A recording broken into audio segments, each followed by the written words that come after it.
Welcome back, everybody. It's time for What's Hot. We talk about stories that have everybody talking. Today we are joined by communications consultant Ben Merens and Brian Sikma back with us as well. Gun control continues to be a big topic across the country. Now some shopping malls are taking a stance against guns.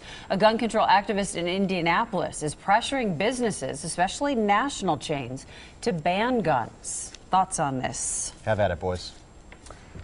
Well, I think this is something we have to look at in the context of what is taking place across the country overall. I mean, people that are gun advocates that are pro-Second Amendment, such as myself and others, we recognize the fact that private owners and private landowners do have the prerogative, do have the right to ban firearms from their property. Now, is this a wise idea? I would argue not. You look at just last year, there was in the state of Oregon a potential mass shooting at a mall that was stopped by an individual that had a concealed handgun. So do I think it's a good policy? No, but I don't think that this is something the government should get involved with and say that malls should not be able to do this or that private business owners should not be able to tell patrons they can't bring a firearm into their location. And I don't know that good or bad enters into it. Realistic is what I look at. It's not realistic to expect that people who have got concealed carry permits, and 49 of the 50 states allow them now, are going to give up the right to carry a gun to walk into a store or a movie or even a place of worship. We have signs up all over the place saying don't bring your guns in.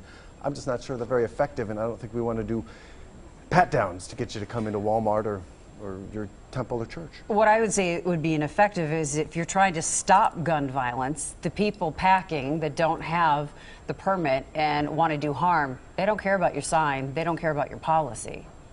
Well, that's exactly right. I mean, those that tend to be in fact, the mass shootings that we've seen recently across the country, out in Colorado and the Aurora shooting, and then, of course, the school shooting in Connecticut last year. The shooters in those cases were not individuals that had gone through concealed carry training. They were not responsible individuals. So, unfortunately, they weren't just breaking one law on the way to breaking another, or they weren't just breaking one law by not having a concealed carry permit. They weren't really caring what kind of laws were in place, what kind of protections were in place.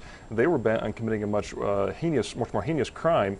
And so I think that while people should be free to put up those signs if they want to, if anyone thinks it's preventing crime from taking place, unfortunately, they're going to be sadly mistaken. Okay, that's out of time for topic one. Coming up next, we reveal the viewer's choice topic of the day. And Brian Goddard takes another look at a cold forecast.